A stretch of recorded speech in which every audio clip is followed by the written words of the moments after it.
اعوذ باللہ من الشیطان الرجیم، بسم اللہ الرحمن الرحیم۔ روزنامہ الفضل انٹرنیشنل، ہفتہ 30 دسمبر 2023۔ بنیادی مسائل کے جوابات، قسط نمبر 67، مرتبہ ظہیر احمد خان، انچارج شعبہ ریکارڈ، دفتر پی ایس لندن۔ کیا خلیفہ سے کسی معاملہ میں اختلاف رائے رکھی جا سکتی ہے؟ قرآن کریم میں آل فرعون کے لیے اتنے شدید عذاب کا ذکر کیوں ملتا ہے؟ نیز آل فرعون سے مراد فرعون کی نسل ہے یا اسرائیلی قوم؟ سیدنا حضرت امیر المومنین خلیفۃ المسیح الخامس ایدہ اللہ تعالی بنصرہ العزیز مختلف وقتوں میں اپنے مکتوبات اور MTA کے مختلف پروگراموں میں بنیادی مسائل کے بارے میں جو ارشادات مبارکہ فرماتے ہیں، ان میں سے کچھ افادہ عام کے لیے الفضل انٹرنیشنل میں شائع کیے جا رہے ہیں۔ سوال: مصر سے ایک دوست نے حضور انور ایدہ اللہ تعالی بنصرہ العزیز کی خدمت اقدس میں تحریر کیا کہ میری ایک احمدی کے ساتھ جنوں کے بارے میں لمبی بات ہوئی اور میں نے اسے حضرت مسلم موعود رضی اللہ عنہ کا ایک حوالہ دیا، اور مجھے محسوس ہوا کہ وہ حضرت مسیح موعود علیہ السلام اور خلفاء کے کلام میں فرق کرتا ہے۔ اس کا خیال ہے کہ ایک احمدی کسی معاملہ میں خلیفہ سے اختلاف رائے رکھ سکتا ہے، لیکن اگر حضرت مسیح موعود علیہ السلام کا کوئی واضح ارشاد ہو تو اس کا وہ پابند ہے۔ رہنمائی فرمائیں کہ مجھے اس کا کیا جواب دینا چاہیے۔ حضور انور ایدہ اللہ تعالی نے اپنے مکتوب مورخہ 7 ستمبر 2022 میں اس سوال کے جواب میں درج ذیل ہدایات ارشاد فرمائیں۔ حضور انور نے فرمایا: جواب: اس بات میں تو کسی شک و شبہ کی گنجائش نہیں کہ خدا تعالیٰ کے تمام انبیاء واجب الاطاعت ہوتے ہیں اور ان کی کامل اتباع سے ہی روحانی ترقی اور اخروی نجات وابستہ ہوتی ہے، اور ان کی نافرمانی اس دنیا میں بھی انسان کے لیے رسوائی کا باعث ہوتی ہے اور اخروی زندگی میں بھی دائمی عذاب اس کا مقدر ہوتا ہے۔ چنانچہ اس مضمون کو قرآن کریم میں متعدد مرتبہ اور مختلف پیرایوں میں بیان کیا گیا ہے، جیسا کہ فرمایا: اعوذ باللہ من الشیطان الرجیم وَمَا أَرْسَلْنَا مِن رَّسُولٍ إِلَّا لِيُطَاعَ بِإِذْنِ اللَّهِ۔ سورہ النساء آیت 65۔ یعنی ہم نے کوئی رسول نہیں بھیجا مگر اس لیے کہ اللہ کے حکم سے اس کی اطاعت کی جائے۔ فرمایا: اعوذ باللہ من الشیطان الرجیم وَمَن يَعْصِ اللَّهَ وَرَسُولَهُ وَيَتَعَدَّ حُدُودَهُ يُدْخِلْهُ نَارًا خَالِدًا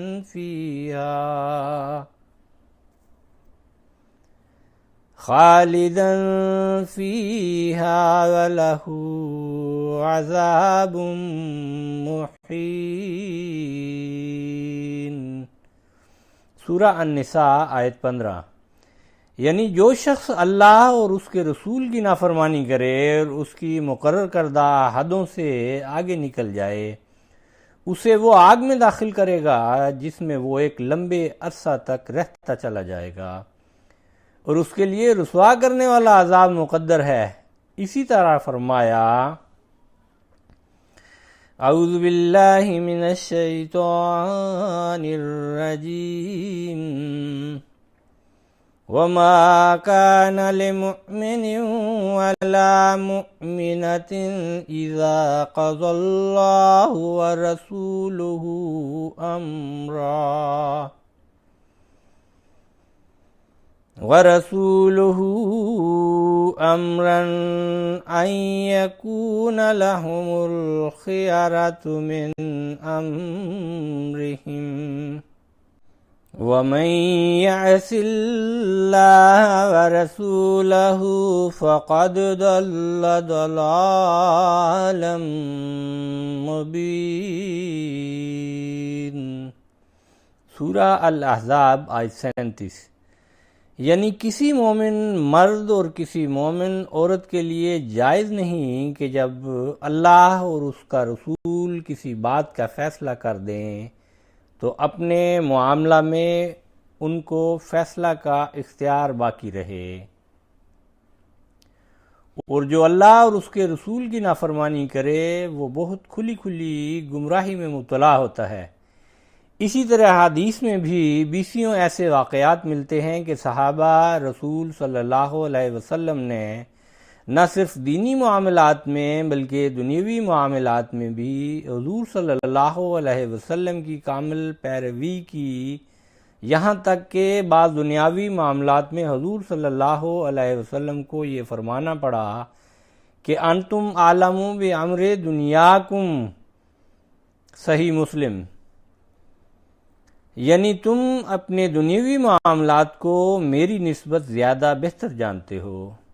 حضرت مسیح موعود علیہ السلام انبیاء کی اطاعت کو خدا تعالیٰ کی حقیقی فرمانبرداری اور مدار نجات قرار دیتے ہوئے فرماتے ہیں، یہ مسلم اور بدیہی امر ہے کہ خدا کے احکام سے تخلف کرنا معصیت اور موجب دخول جہنم ہے، اور اس مقام میں جس طرح خدا اپنی اطاعت کے لیے حکم فرماتا ہے ایسا ہی رسول کی اطاعت کے لیے حکم فرماتا ہے، تو جو شخص اس کے حکم سے منہ پھیرتا ہے وہ ایسے جرم کا ارتکاب کرتا ہے جس کی سزا جہنم ہے۔ جو شخص محض اپنی خشک توحید پر بھروسہ کر کے، جو دراصل وہ توحید بھی نہیں، رسول سے اپنے تئیں مستغنی سمجھتا ہے اور رسول سے قطع تعلق کرتا ہے اور اس سے بالکل اپنے تئیں علیحدہ کر دیتا ہے اور گستاخی سے قدم آگے رکھتا ہے، وہ خدا کا نافرمان ہے اور نجات سے بے نصیب۔ خدا نے اپنی ذات پر ایمان لانا رسولوں پر ایمان لانے سے وابستہ کیا ہے۔ اس میں راز یہ ہے کہ انسان میں توحید قبول کرنے کی استعداد اس آگ کی طرح رکھی گئی ہے جو پتھر میں مخفی ہوتی ہے، اور رسول کا وجود چکماک کی طرح ہے جو اس پتھر پر ضرب توجہ لگا کر اس آگ کو باہر نکالتا ہے۔ پھر ہرگز ممکن نہیں کہ بغیر رسول کی چکماک کے توحید کی آگ کسی دل میں پیدا ہو سکے۔ توحید کو صرف رسول زمین پر لاتا ہے اور اسی کی معرفت یہ حاصل ہوتی ہے۔ خدا مخفی ہے اور وہ اپنا چہرہ رسول کے ذریعہ دکھلاتا ہے، حقیقت الوحی۔ فرمایا ایک مامور کی اطاعت اس طرح ہونی چاہیے کہ اگر ایک حکم کسی کو دیا جاوے تو خواہ اس کے مقابلہ پر دشمن کیسا ہی لالچ اور طمع کیوں نہ دیوے یا کیسی ہی عجز اور انکساری اور خوشامد درآمد کیوں نہ کرے، مگر اس حکم پر ان باتوں میں سے کسی کو بھی ترجیح نہ دینی چاہیے اور کبھی اس کی طرف التفات نہ کرنی چاہیے۔ صحابہ کرام کی زندگی میں ایک بھی ایسا واقعہ نہ ملے گا کہ اگر کسی کو ایک دفعہ اشارہ بھی کیا گیا ہے تو پھر خواہ بادشاہ وقت نے ہی کتنا ہی زور کیوں نہ لگایا مگر اس نے سوائے اس اشارہ کے اور کسی کی کچھ مانی ہو۔ اطاعت پوری ہو تو ہدایت پوری ہوتی ہے۔ ہماری جماعت کے لوگوں کو خوب سن لینا چاہیے اور خدا سے توفیق طلب کرنی چاہیے کہ ہم سے کوئی ایسی حرکت نہ ہو۔ ملفوظات جلد پنجم۔ پس نبی کی اطاعت ایمان کا لازمی جزو ہے، اور اس کے بغیر انسان نہ تو خدا تعالیٰ کی توحید کو سمجھ سکتا ہے اور نہ حقیقی نجات پا سکتا ہے۔ باقی جہاں تک انبیاء کے جانشین خلفاء کی اطاعت کی بات ہے تو دینی معاملات میں ان کی اطاعت بھی اسی طرح ضروری ہے جس طرح انبیاء کی اطاعت ضروری ہے۔ اس لیے حضور صلی اللہ علیہ وسلم نے اپنی امت کو بڑے واضح الفاظ میں یہ ارشاد فرمایا، علیکم بسنتی و سنت الخلفاء الراشدین المہدیین عضو علیہا بالنواجذ، سنن ابی ماجہ، کہ تم میری اور میرے ہدایت یافتہ خلفاء کی سنت کو لازم پکڑ لینا اور اسے مضبوطی اور صبر کے ساتھ تھامے رکھنا۔ اسی طرح حضور صلی اللہ علیہ وسلم نے فرمایا، انما جعل الامام لیؤتم بہ فاذا کبر فکبروا واذا رکع فرکعوا واذا سجد فاسجدوا، صحیح بخاری، کہ امام اسی لیے بنایا جاتا ہے کہ اس کی پیروی کی جائے، اس لیے جب وہ تکبیر کہے تو تم تکبیر کہو، اور جب وہ رکوع کرے تو تم رکوع کرو، اور جب وہ سجدہ کرے تو تم سجدہ کرو۔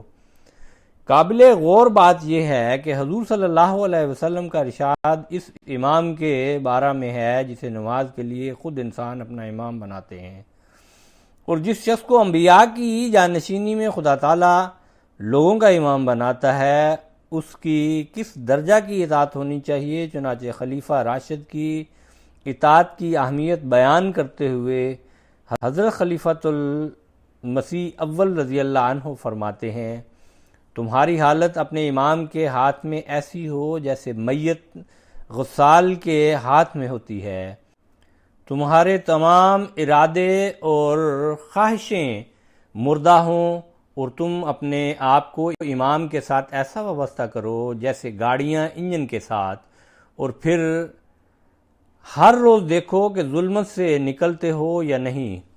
خطبات نور۔ اس مضمون کا ایک پہلو یہ بھی ہے کہ کیا نبی کے جانشین خلیفہ سے اختلاف رائے ہو سکتا ہے؟ تو اس کا جواب یہ ہے کہ خلیفہ بھی ایک انسان ہی ہوتا ہے، اور لازمی نہیں کہ دینی و دنیاوی ہر معاملہ میں اس کی ہر رائے 100% درست ہو، اور جیسے اوپر وضاحت کی جا چکی ہے کہ ہاں حضور صلی اللہ علیہ وسلم نے بھی صحابہ رضوان اللہ علیہم کو فرمایا کہ تم اپنے دنیاوی معاملات بہتر طور پر جانتے ہو۔ اس طرح ایک اور جگہ فرمایا، انما انا بشر مثلکم انسا کما تنسون فاذا نسیت فذکرونی، صحیح بخاری، کہ میں بھی تمہاری طرح کا ایک انسان ہوں، اور جس طرح تم بھول جاتے ہو میں بھی بھول سکتا ہوں، اس لیے اگر میں بھول جاؤں تو مجھے یاد کروا دیا کرو۔ پس بالکل اسی طرح اگر کسی معاملہ میں خلیفہ سے کسی کو اختلاف رائے ہو تو ایمان اور دیانتداری کا تقاضا یہ ہے کہ جس بات میں اختلاف ہے پہلے اس بات کو خلیفہ کے سامنے پیش کیا جائے تاکہ وہ اس کی تشریح کر کے اختلاف کو دور کر سکے، لیکن کسی کو اس اختلاف کو لوگوں میں مشتہر کرنے کی اجازت نہیں، کیونکہ اس سے جماعتی وحدت کو نقصان پہنچنے کا اندیشہ ہوتا ہے۔ چنانچہ حضرت مسلم موعود رضی اللہ عنہ اسی قسم کے ایک سوال کی وضاحت کرتے ہوئے فرماتے ہیں، ایک اور خیال مجھے بتایا گیا ہے، اور وہ یہ کہ بعض لوگ کہتے ہیں کہ خلیفہ سے چونکہ اختلاف جائز ہے اس لیے ہمیں ان سے فلاں فلاں بات میں اختلاف ہے۔ میں نے ہی پہلے اس بات کو پیش کیا تھا اور میں اب بھی پیش کرتا ہوں کہ خلیفہ سے اختلاف جائز ہے، مگر ہر بات کا ایک مفہوم ہوتا ہے، اس سے بڑھنا دانائی اور عقل مندی کی علامت نہیں ہے۔ دیکھو کیا کوئی کہہ سکتا ہے کہ ڈاکٹر کی ہر رائے درست ہوتی ہے؟ ہرگز نہیں۔ ڈاکٹر 20 دفعہ غلطی کرتے ہیں مگر باوجود اس کے کوئی یہ نہیں کہتا کہ چونکہ ڈاکٹر کی رائے بھی غلط ہوتی ہے اس لیے ہم اپنا نسخہ آپ تجویز کریں گے۔ کیوں؟ اس لیے کہ ڈاکٹر نے ڈاکٹری کا کام باقاعدہ طور پر سیکھا ہے اور اس کی رائے ہم سے اعلیٰ ہے۔ اسی طرح وکیل 20 دفعہ غلطی کر جاتے ہیں مگر مقدمات میں انہی کی رائے کو وقت دی جاتی ہے، اور جو شخص کوئی کام زیادہ جانتا ہے اس میں اس کی رائے کا احترام کیا جاتا ہے۔ پس اختلاف کی بھی کوئی حد بندی ہونی چاہیے۔ ایک شخص جو خلیفہ کے ہاتھ پر بیعت کرتا ہے اسے سمجھنا چاہیے کہ خلفاء خدا مقرر کرتا ہے، اور خلیفہ کا کام دن رات لوگوں کی رہنمائی اور دینی مسائل میں غور و فکر ہوتا ہے۔ اس کی رائے کا دینی مسائل میں احترام ضروری ہے، اور اس کی رائے سے اختلاف اسی وقت جائز ہو سکتا ہے جب اختلاف کرنے والے کو ایک دو کی طرح یقین ہو جائے کہ جو بات وہ کہتا ہے وہی درست ہے۔ پھر یہ بھی شرط ہے کہ پہلے وہ اس اختلاف کو خلیفہ کے سامنے پیش کرے اور بتائے کہ فلاں بات کے متعلق مجھے یہ شبہ ہے، اور خلیفہ سے وہ شبہ دور کرائے۔ جس طرح ڈاکٹر کو بھی مریض کہہ دیا کرتا ہے کہ مجھے یہ تکلیف ہے، آپ بیماری کے متعلق مزید غور کریں، پھر اختلاف کرنے والے کا فرض ہے کہ جس بات میں اسے اختلاف ہو اسے خلیفہ کے سامنے پیش کرے، نہ کہ خود ہی اس کی اشاعت شروع کر دے۔ ورنہ اگر یہ بات جائز قرار دی جائے کہ جو بات کسی کے دل میں آئے وہی بیان کرنی شروع کر دے، تو پھر اسلام کا کچھ بھی باقی نہ رہے، کیونکہ ہر شخص میں صحیح فیصلہ کرنے کی طاقت نہیں ہوتی۔ ورنہ قرآن شریف میں نہ آتا کہ جب امن یا خوف کی کوئی بات سنو تو اولی الامر کے پاس لے جاؤ، النساء آیت 84۔ کیا اولی الامر غلطی نہیں کرتے ہیں، مگر ان کی رائے کو احترام بخشا گیا ہے، اور جب ان کی رائے کا احترام کیا گیا ہے تو خلفاء کی رائے کا احترام کیوں نہ ہو؟ ہر شخص اس قابل نہیں ہوتا کہ ہر بات کے متعلق صحیح نتیجہ پر پہنچ سکے۔ ایک دفعہ کا ذکر ہے، حضرت مسیح موعود علیہ السلام نے فرمایا اگر کوئی شخص تقوی کے لیے 100 بیویاں بھی کرے تو اس کے لیے جائز ہے۔ ایک شخص نے یہ بات سن کر دوسرے لوگوں میں آ کر بیان کیا کہ اب 4 بیویاں کرنے کی حد نہ رہی، 100 تک انسان کر سکتا ہے، اور یہ بات حضرت مسیح موعود علیہ السلام نے فرما دی ہے۔ آپ علیہ السلام سے جب پوچھا گیا تو آپ علیہ السلام نے فرمایا میری تو اس سے یہ مراد تھی کہ اگر کسی کی بیویاں مرتی جائیں تو خواہ اس کی عمر کوئی ہو، تقوی کے لیے شادیاں کر سکتا ہے۔ پس ہر شخص ہر بات کو صحیح طور پر نہیں سمجھ سکتا، اور جماعت کے اتحاد کے لیے ضروری ہے کہ اگر کسی کو کسی بات میں اختلاف ہو تو اسے خلیفہ کے سامنے پیش کرے۔ اگر کوئی شخص اس طرح نہیں کرتا اور اختلاف کو اپنے دل میں جگہ دے کر عام لوگوں میں پھیلاتا ہے تو وہ بغاوت کرتا ہے۔ اسے اپنی اصلاح کرنی چاہیے۔ منہاج الطالبین۔ باقی جنوں کے بارے میں اسلامی تعلیمات کی روشنی میں میرا ایک مفصل جواب الفضل انٹرنیشنل اور الحکم لندن میں شائع ہو چکا ہے۔ اس کا عربی ترجمہ آپ کو بھجوا رہا ہوں، اسے دیکھ لیں۔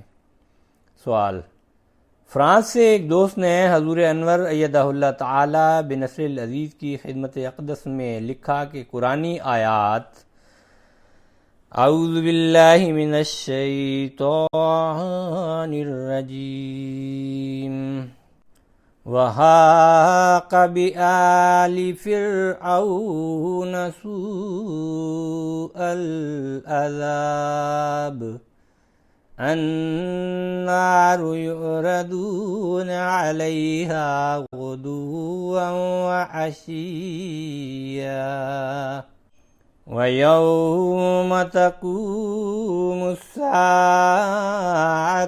أَدْخِلُوا آلَ فِرْعَوْنَ أَشَدَّ الْعَذَابِ۔ المومن آیت 46-47۔ یعنی آل فرعون کو بہت برے عذاب نے گھیر لیا، آگ جس پر وہ صبح و شام پیش کیے جاتے ہیں، اور جس دن قیامت برپا ہوگی کہا جائے گا کہ آل فرعون کو سخت ترین عذاب میں جھونک دو۔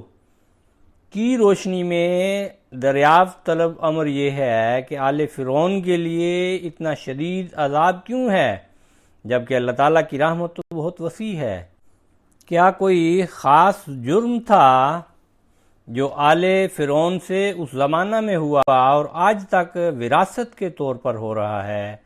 نیز آل فرعون سے مراد فرعون کی ذریت اور نسل ہے یا اسرائیلی قوم مراد ہے؟